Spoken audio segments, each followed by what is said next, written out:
Então chegamos a mais uma sexta-feira, dia do resumão semanal e prévias do final de semana, é claro.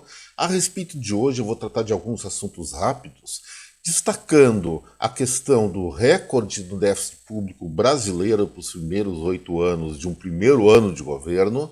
Também vou falar a respeito do desemprego que caiu, tenho cá minhas dúvidas, mas tem que mencionar esse fato, além de outras coisas menores que nós vamos abordar logo depois do resumão semanal. E é claro, na sexta-feira também vai ter as crônicas do Fora de Curva com algumas questões, algumas histórias inusitadas que vale a pena ouvir, vale a pena eventualmente até refletir sobre elas, não de uma maneira evidentemente muito séria, mas para ver até onde as pessoas ou animais podem chegar nas suas barbaridades que fazem no dia a dia. Meu nome é Eduardo Starosta e esse é o canal Fora de Curva e vamos já para o trabalho, gente, começando com o resumão semanal. Na segunda-feira, além do quadro que vem por aí, quando nós analisamos os principais indicadores que vão ser divulgados no decorrer da semana, dentre os quais nós vamos destacar que na quinta-feira o Ministério do Trabalho devia nos dar os dados, devia nos fornecer os dados, aliás, a respeito do saldo de trabalhadores contratados demitidos no Brasil.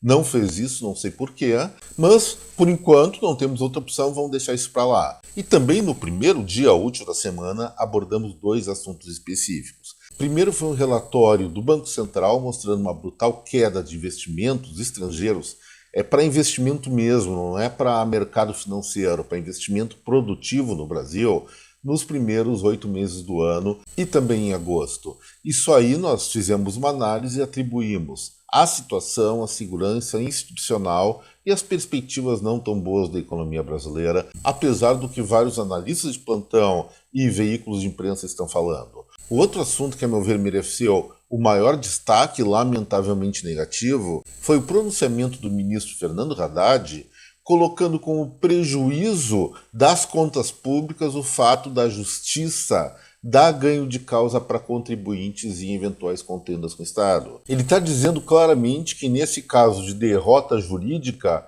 é um prejuízo para os cofres públicos do país. Não, é apenas a justiça sendo feita. E também ele distorceu algumas coisas, algumas políticas fiscais que já vêm ocorrendo há anos e falou que incentivos fiscais, como ele chama, prejudica a arrecadação. O que ele quer a todo custo, o que pelo menos o Ministério da Fazenda está pretendendo a todo custo, é arrecadar mais. E arrecadar mais significa o quê? Aumentar a carga fiscal, tirar dinheiro da sociedade civil, do meu bolso, do seu bolso e levar para os cofres públicos para realizar gastos que teremos que admitir não são nem de longe da melhor qualidade. Já na terça-feira nós destacamos em primeiro plano a alta do IPCA 15, que mede a inflação oficial do Brasil, mas essa é uma antecipação, chamada inflação de preços ao consumidor amplo meio do mês, que bateu em 0,35% em setembro. É um percentual preocupante e mais preocupante ainda se nós tirarmos o grupo alimentação desse cálculo. Daí a inflação salta para mais de 0,6%.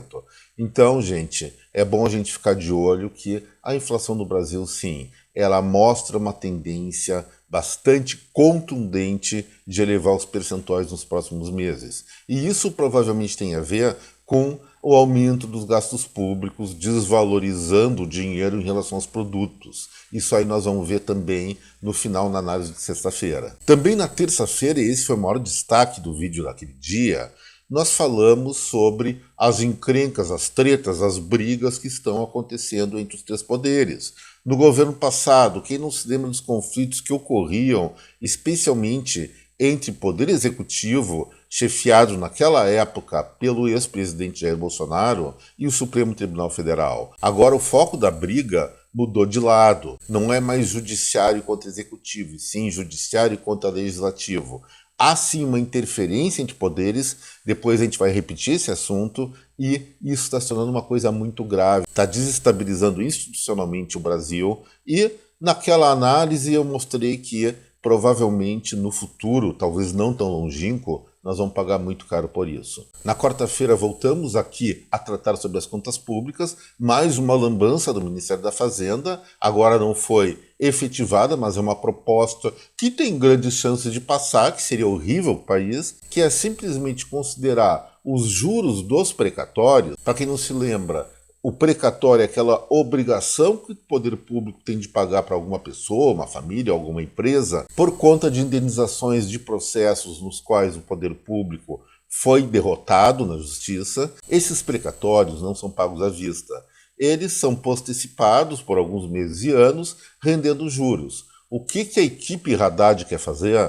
Separar juros do principal da dívida, da origem da dívida. Esses juros deixariam de fazer parte da contabilidade para calcular o déficit ou o superávit público. Ou seja, o Estado está pagando uma conta com juros e os juros simplesmente são ocultados das contas públicas no sentido de fabricar uma situação fiscal artificialmente melhor. Isso é um absurdo, a despesa vai ocorrer de toda forma e, não contabilizando esse valor pago em juros, simplesmente vai chegar mais uma continha na casa de cada um de nós a título de impostos, porque nós vamos ter que cobrir, a população, o contribuinte vai ter que cobrir aquele custeio que não foi contabilizado, porque ele continua sendo custeio. Também comentei a respeito de uma sondagem da CNI, mostrando em agosto um pessimismo muito grande por parte das empresas industriais. Dos 30 setores, ou dos 30 gêneros pesquisados, se não me engano, apenas 9 tinham perspectivas positivas para o segundo semestre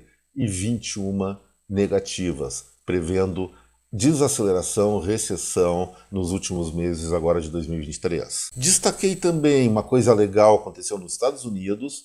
Médicos conseguiram transplantar com sucesso um coração suíno geneticamente modificado com células humanas para uma pessoa que precisava do transplante. Fizeram essa experiência, a segunda que se faz na história do mundo. Na primeira, o receptor teve 2 meses de sobrevida e dessa vez parece que os médicos, os pesquisadores lá estão muito mais otimistas. E isso é uma notícia muito boa para as perspectivas futuras dos transplantes em todo o mundo, especialmente aqui no Brasil. O último assunto eu provei pelo site da Google mentiras da imprensa. O que aconteceu? Ocorreu um evento na Grécia onde umas ovelhas, não sei por que cargas d'água, invadiram uma propriedade, uma plantação de maconha. Segundo eles, era maconha medicinal, mas não sei se tem diferença entre maconha medicinal e não medicinal. Mas o fato é que as ovelhas paparam a tal da erva e ficaram muito doidonas, dando pulos, piruetas, cambalhotas. A questão é a seguinte: 3 veículos de imprensa anunciaram isso, como eu coloco no Fora de Curva daquela quarta-feira. O primeiro falou que as ovelhas tinham ingerido 100 quilos, o segundo 300 quilos e o último dobrou ainda mais a aposta, falando em 600 quilos.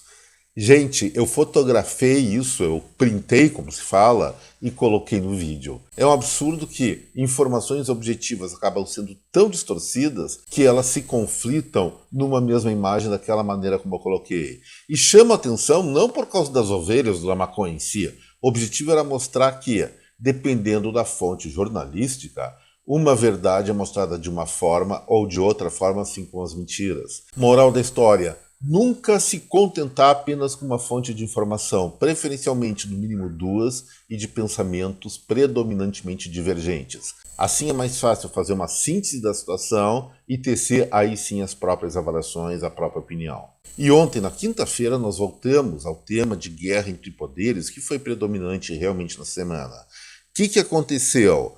Nós falamos alguns minutos atrás a respeito das tretas ocorrendo entre Supremo Tribunal Federal e Poder Legislativo, com o Supremo especialmente fora do seu alcance de legitimidade, legislando sobre coisas além da Constituição e de atribuição do Poder Legislativo, Câmara dos Deputados e Senado Federal. Ontem, tanto a Câmara como o Senado começaram a dar o troco. O Senado validou por ampla maioria uma coisa que o Supremo simplesmente havia eliminado, que é o marco temporal das terras indígenas previsto na Constituição.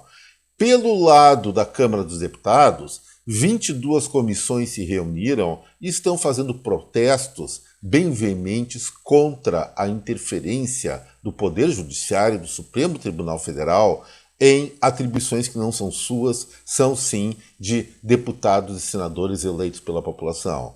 Isso aí, como eu falei, é uma grande confusão. Essa desestabilização política do Brasil, especialmente por conta do Poder Judiciário, não estou chamando o Executivo nem o Legislativo de santinho, mas quem está protagonizando uma virada de costas à nossa Constituição, é exatamente quem teria a obrigação de proteger ela, que é o Supremo Tribunal Federal. Como eu falei, isso vai custar muito caro para o Brasil se não for arrumado logo, logo. Também na análise de sexta-feira tem uma coisa que eu vou citar sobre isso.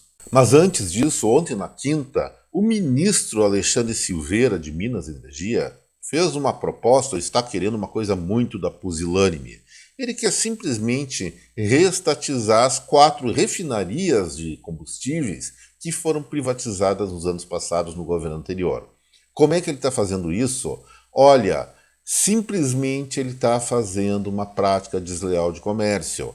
Essas empresas elas têm que comprar petróleo do exterior a um preço bem mais caro que a Petrobras fornece às refinarias da própria empresa, e isso cria uma desvantagem competitiva, um problema de custos muito sério. Lembrando que existe sim uma forte defasagem do preço interno do petróleo com o preço praticado no exterior. Nós só estamos pagando mais caro porque os impostos subiram de novo. Mas essa defasagem existe e prejudica as empresas privatizadas por, não gosto de falar nome, mas vou ter que falar, por sacanagem da estatal ou pelo menos do Ministério de Minas e Energia. Isso é muito errado. Provavelmente vão conseguir reestatizar essas empresas porque elas vão sucumbir a essa política realmente de muito mau caráter, mas mesmo assim cabe advertência. E agora, na sexta-feira, o primeiro destaque vem do Ministério da Fazenda porque foi divulgado o déficit orçamentário do mês de agosto. Prejuízo de 35,8 bilhões de reais. Gente, é o terceiro mês consecutivo que as contas do Brasil fecham no vermelho. No ano, entre janeiro e agosto, nós estamos acumulando já um prejuízo de 103,6 bilhões de reais. Esse é o pior resultado que se tem na história do Brasil para um primeiro ano de governo, especialmente, é claro, no período compreendido entre janeiro a agosto. Isso deixa muito claro aquela questão que eu venho falando muito aqui no Fora de Curva. Nós temos uma equipe executiva, um governo federal com intenções gastadoras, a arrecadação ela está patinando, ela está caindo, e isso mostra que logo, logo nós vamos ter um enorme de um problema fiscal. Já temos agora. Mas aquela ideia do ministro Fernando Haddad de gerar déficit público em 2024 só vai ocorrer às custas de muito aumento de arrecadação. E, sempre lembrando, aumento de arrecadação significa elevação de impostos, especialmente num contexto no qual a economia está desacelerando. E quem paga o aumento de impostos não são os ricaços, não são as empresas, são até as empresas também, mas isso tudo recai sobre o custo de cada cidadão do Brasil, do mais pobre ao mais rico. E eu estou advertindo isso há muito tempo, e está na hora, já que o Congresso Nacional está reclamando que está perdendo poderes, dos parlamentares se mobilizarem e reverterem esse absurdo que estão fazendo, que já fizeram,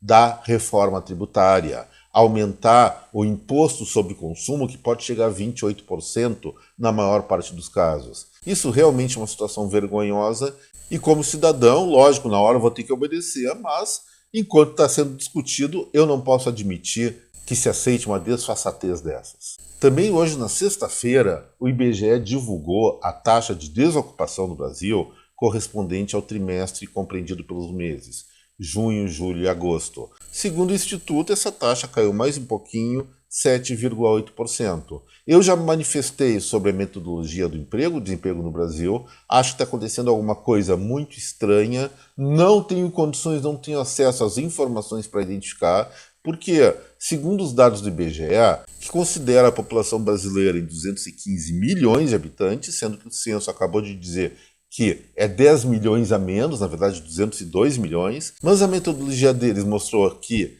entre esse último trimestre que eu falei e o trimestre anterior, todos os segmentos da economia brasileira, seja empregado com carteira assinada, empregado informal, empresário e tudo, houve um aumento nos níveis de ocupação. Eu realmente, mais intuitivamente, porque eu olho a janela, vejo que a vida não corresponde a esses dados, estou colocando isso em dúvida. Como eu falei, não tenho acesso às informações para avaliar meticulosamente a coleta delas, mas esse dado está muito estranho. E também hoje saiu uma entrevista do presidente da Petrobras, Jean Paul Prat. Vamos lembrar que o preço do barril do petróleo no mercado internacional está batendo $100 quase, caiu um pouco nos últimos dias, mas é bem maior do que era praticado há 30 dias atrás. O que aconteceu? Há algumas semanas houve sim um aumento da gasolina e do diesel, mas o petróleo no âmbito internacional continuou a aumentar de preço. Nós temos também a maior dificuldade agora por conta do provável corte das exportações russas para o Brasil de óleo diesel. Então nosso país vai ter que comprar esse combustível mais caro de outros fornecedores que virou as costas alguns meses atrás. Vamos ver se consegue. Mesmo reconhecendo a situação do custo maior, o Prates, senador Prates, presidente da Petrobras, disse que a Petrobras aguenta o desconforto. O que será esse desconforto? Será prejuízo? Se for prejuízo, gente, nós vamos entrar na mesma encrenca que aconteceu lá em 2014, 2015, talvez sem a corrupção, espero que sim, mas é o seguinte, uma estatal perdendo dinheiro significa que o prejuízo depois vai ter que ser coberto por alguém. Vocês sabem quem? Eu e você. E depois, para finalizar sexta-feira, eu vou destacar de novo a briga que está tendo entre os poderes. E o Congresso Nacional, a Câmara dos Deputados, mobilizada nesse sentido, pelo menos nisso está se mobilizando de maneira produtiva, de maneira positiva, fechou uma proposta de emenda à Constituição com 175 assinaturas, onde propõe um equilíbrio entre poderes, como se isso já não tivesse expresso na Constituição. Imagina, proposta de emenda constitucional para repetir o que está dito na Constituição. Do que essa PEC trata? Seria da permissão do Congresso Nacional derrubar por maioria qualificada decisões do Supremo Tribunal Federal que extrapolem os limites constitucionais, que é o que tem mais acontecido atualmente, gente. Vamos começar pelo julgamento das pessoas lá envolvidas no 8 de janeiro. Vamos falar sobre a liberalização ou não do aborto, da questão sobre liberar também ou não o consumo de drogas. Não esbocei nem tenho minha opinião, mas não esbocei nada a respeito disso, que não é o caso. O caso é que isso está sendo discutido em fórum errado. O Poder Judiciário tem que julgar as leis, não pode criar. A elaboração legal é prerrogativa exclusiva do Poder Legislativo. Nós temos alguns instrumentos que o Executivo pode propor leis ao Congresso Nacional, o que eu acho um erro. São as medidas provisórias. Isso aí também faz parte do conflito dos poderes. Mas nesse caso específico, o Supremo ele está botando o dedo, está metendo o bedelho onde não deve, em coisas muito caras à sociedade brasileira, tanto em termos de opinião como em termos éticos. E isso tem que ser discutido por quem foi eleito, não por quem foi nomeado. Se quem é nomeado decide questões desse quilate e de forma ilegítima, nós não estamos mais numa democracia, e sim numa ditadura, a ditadura do judiciário. Mas, gente, agora chega de tanta encrenca que teve essa semana, vamos começar a relaxar um pouquinho, porque chegou a hora das crônicas do Fora de Curva. E, em primeiro plano, a gente vai ser obrigado a sair do nosso chuvoso ou ensolarado Brasil, conforme a região. Vamos lá para o outro lado do mundo, terras australianas, que tem os bichos mais estranhos que nós podemos imaginar. Mas o bicho dessa história chama-se ser humano. E antes de começar a contar esse caos, eu vou deixar para vocês novamente o meu pedido. Não se esqueça do like, do compartilhamento desse vídeo com a sua rede de contatos, logo depois, evidentemente, de encerrar essa película. E aos novos que estão assistindo Fora de Curva pela primeira vez, deixe o meu convite aí, inscreva-se no canal, que realmente vale a pena. Acho que, apesar de algumas coisas não muito ortodoxas, a gente aqui tenta não só informar, mas analisar informações, dados, não sob a ótica da paixão política, mas sobre as consequências desses dados em relação ao que deve acontecer no futuro. É essa a nossa filosofia, é essa a nossa linha de comunicação e análise. Mas o que aconteceu? Um sujeito chamado Paul Yera, 36 aninhos, ele tem sua namorada, estava preparando a confraternização de Ano Novo, então passou da virada de 2022 para 2023, só que ele tinha outros interesses. E esses outros interesses, não querendo contrariar a namorada, ele, em nome disso, resolveu: meu amor, eu vou dar uma saída ali, já volto, vou comprar algumas coisas. E sumiu. sumiu do mapa por algumas horas, mandando uma pessoa telefonar para a noiva e para o pai dele, dizendo o seguinte: olha, o Paul foi sequestrado, ele tem nosso poder, nós só liberamos ele mediante o resgate da bicicleta que ele tem. Pô, sequestrar alguém para pegar uma bicicleta como resgate, que história estranha, né? E era muito estranha mesmo, a polícia foi acionada, apesar da pessoa da interlocução proibir o uso da polícia, mas lógico que isso aí não ia acontecer. Então, os policiais de lá começaram a investigar e descobriram o que é. Absolutamente não havia sequestro. O cara simplesmente forjou esse roubo de si mesmo para curtir a virada de ano com a sua amante que estava esperando e parece que nem sabia também dessa encrenca que ele havia criado. Moral da história: ele vai ter que pagar uma multa equivalente a 51.787 mil reais, isso em dólares australianos, além de, claro, perder a namorada e a confiança do papai dele. Que absurdo, foi pular cerca de uma das maneiras mais esdrúxulas que eu ouvi falar e, por conta disso, merece pagar um multão desses. Bem feito para ele. Mas aí então deixa a Austrália de lado, vamos para outro lugar, mais pertinho, mais caliente, que tem tequila, pimenta muito forte. Vamos ao México. E lá o que aconteceu? Vocês lembram daquele boneco do cinema que era o brinquedo assassino Chuck?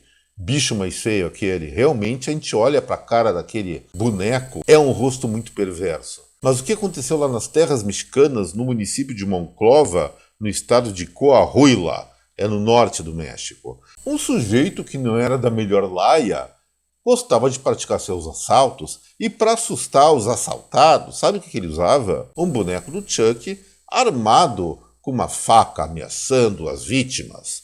O que aconteceu? Lógico, a polícia mexicana prendeu o assaltante, mas também prendeu e algemou, para não ter risco nenhum, o boneco armado com uma faca. E o Chuck, pelo menos no México, foi parar no Chilindró, da onde ele sempre deveria ter morado, nem deveria ter aquele filme que assustou muita gente ao redor do mundo. Mas México é México, Brasil é Brasil, o Chuck é o Chuck, o boneco assassino, e talvez dessa vez ele receba uma pena muito longa. Não sei.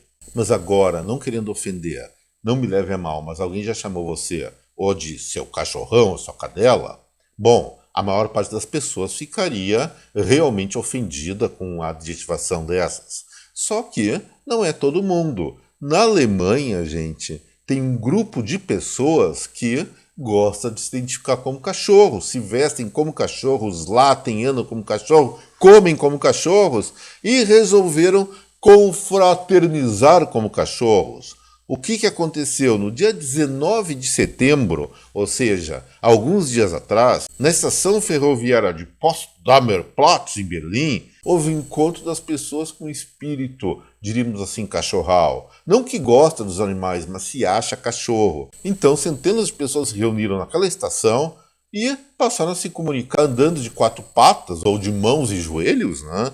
Passaram a se comunicar através de latidos, não sei quanto tempo durou esse encontro maluco, mas realmente ele aconteceu. Olha só, o argumento desses ativistas, foram cerca de 1.000 ativistas, parece, é de que eles não se identificam como seres humanos. Em vez disso, eles querem ser legitimamente, juridicamente reconhecidos como os cachorros. Então, se querem ser reconhecidos como cachorros, não podem ser mais seres humanos, vão ter que se assumir cachorros com todas as consequências. Primeiro lugar, fazer xixi em poste. Segundo lugar, só comer ração. E terceiro lugar, como apregoam vários veterinários e muitas pessoas que defendem a causa animal, eu sou contra, mas seguindo essa ótica de civilização do século XXI, todos vão ter que ser castrados, porque agora o politicamente correto é fazer isso com os pobres bichinhos. Como eu falei, eu não concordo, mas com esses humanos amalocados, até que se poderia oferecer essa alternativa para eles, para ver se eles não vão arrepiar na hora H. Acho que vão, e acabou a cachorrice, só vai virar uma cachorrada. E para finalizar o Fora de Curva de hoje, gente, vamos falar de um menino, hoje não teve Brasil, vamos falar de um moleque chinês. O que esse moleque fez? Como qualquer criança, sabe aquelas máquinas pega-trouxa que tem aquele gancho, umas alavancas para pegar um bichinho de pelúcia? Isso eu chamo de pega-trouxa porque nunca dá certo. Se bem que minha filha consegue de vez em quando pegar alguma coisa, mas quem gasta o dinheiro sou eu. O que aconteceu? O menino foi lá no pega-trouxa da China, tentou, não conseguiu. O que ele fez? Não se fez derrogado, como se fala aqui no Rio Grande do Sul. Entrou por dentro da entrada da máquina, por onde saem os bichinhos que eventualmente são capturados pelas alavancas, e foi lá escolher o seu bibelô de estimação. Aí deu problema. Você acha que ele conseguiu sair? Claro que não. Chamaram bombeiros, tiveram que estragar a máquina para tirar o moleque. Mesmo assim, ele pegou o seu ursinho, que tanto queria, foi lá pro colo, não sei se do papai ou da mamãe, mas acabou estragando a máquina, mobilizando o corpo de bombeiros por causa de seus desejos infantis. Moral da história.